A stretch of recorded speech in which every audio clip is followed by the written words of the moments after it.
Permisi, amit sewu. Terima kasih semuanya. Kenapa orang identik dengan kebaikannya cenderung selalu kalah oleh sebuah sistem? Mereka sebenarnya tidak sadar. Sedikit saja contoh. Sibukannya terkuras oleh hanya sekedar mencari pengakuan, hingga di titik tersentuh simbol itulah yang jadi motivasinya, sehingga tanpa sadar dia telah mengikuti pola yang dibentuk oleh lingkungannya itu sendiri.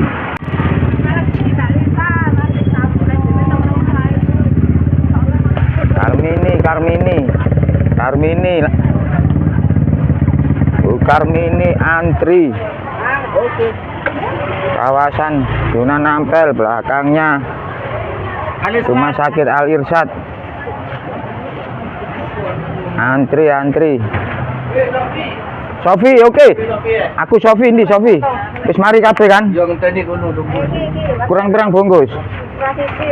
Oh iya, terima kasih Kakak, kita ada ide. Sepertinya perlu kita tonton cuplikan video ini yang memang bisa jadi bahan refleksi diri atau kajian di konten ini, sejauh mana pengakuan atau merasa dirinya penting itu berkorelasi dengan kecerdasan sosial atau lingkungan. Oke? Sakno. Dan yo nek iku aku sing ngalami lah yo. Susah. Heeh. Kesalahan sampean gak diterno ki. Diterno koyo ngene. Ngenteni suwe gak dibuka-bukakno. Untung ana sampean ero panggone beli yo kan. Lha iya, Mbak. Nek gak ana sampean lah gak ngerti beli aku sebelah dia yo. Nah iya, beli ndelik Lah iya. Untung mau dikasih tahu. Nah, jadi kalau merasa terlalu dirinya sangat penting, tanpa dia nggak bisa begini, tanpa ini saya nggak bisa begini, tanpa saya nggak akan seperti ini, itu susah memaafkan orang lain, apalagi memaafkan diri sendiri. Seperti salah satu 4 hal yang saling mengunci: pemberdaya, suri toladan, perintis jalan, ya, dan juga peradaban. 4 hal ini saling mengunci. Yuk kita bahas sampai tuntas 4 hal ini. Terima kasih.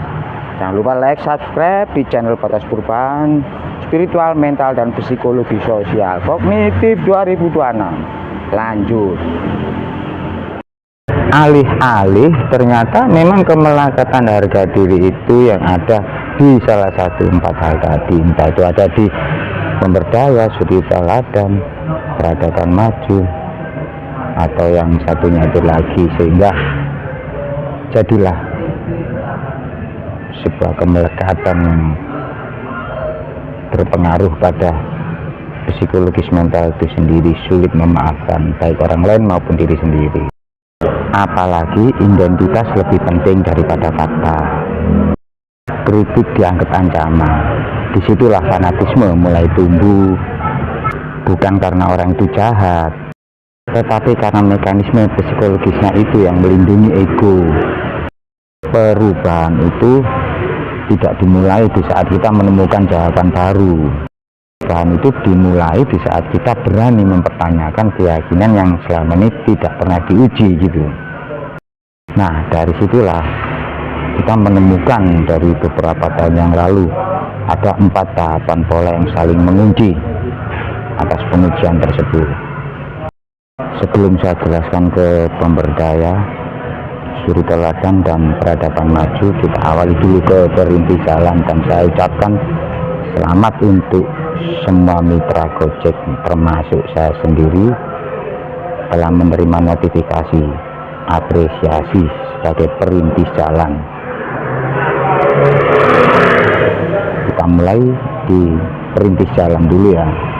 Perintis jalan itu bisa diartikan sebagai pembuka jalan baru, termasuk keberaniannya menemukan jalan baru, ide, solusi segala hal yang belum ada sebelumnya. Lanjut di nomor 2, yaitu pemberdaya, bisa diartikan dengan mengembangkan manusia, di antaranya keterampilan, pengetahuan, wawasan dan juga kepercayaan diri pada banyak orang.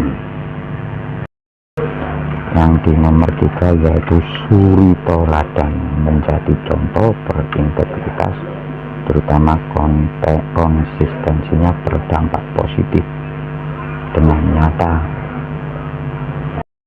Dalam hal suri toladan ini yang dipegang teguh adalah konsistensinya dalam berbagai keadaan, terutama nilai karakternya, bukan ketokohannya, gitu ya, suri toladan. Untuk yang keempat yaitu peradaban maju, silakan baca sendiri di sini ya, panjang ini, males aku bacanya ya. Termasuk juga contoh-contoh dari setiap klasifikasi tadi, suri toladan, pemberdaya, suri toladan, dan peradaban maju. Silahkan simak di bawah ini. Bukan hanya contoh, tapi setiap ujian apa saja yang dilewati dari 4 kunci tahapan tadi, simak di bawah ini dengan jelas ya. Sedangkan alur perubahannya diawali dari gagasan, yang kemudian manusia yang sebenar-benarnya manusia, berlanjut ke karakter, barulah ke sebuah budaya dan sistem itu sendiri. Bisa diamati di keterangan di bawah ini. Sebab saya berlanjut gojek dari orderan, jadi males baca ya. Termasuk juga hukum-hukum perubahan yang ada di gambar bawah ini, sekaligus dengan kalimat yang sok bijak ini ya, dibaca sekaligus undur diri dulu, berlanjut ke video berikutnya. Saya tunggu setiap komentar yang terus saya pantau untuk melanjutkan perkembangan konten ini. Dengan segala upaya, saran dan kritik selalu saya nantikan agar kita sesama YouTuber saling nasihat menasihati hingga saling membantu agar konten yang kecil ini semoga tetap bermanfaat dan berlanjut lebih besar lagi. Terima kasih, sehat selalu, jaga kesehatan, salam tertib, sejahtera, hormat semua kawan-kawan di sana. Terima kasih.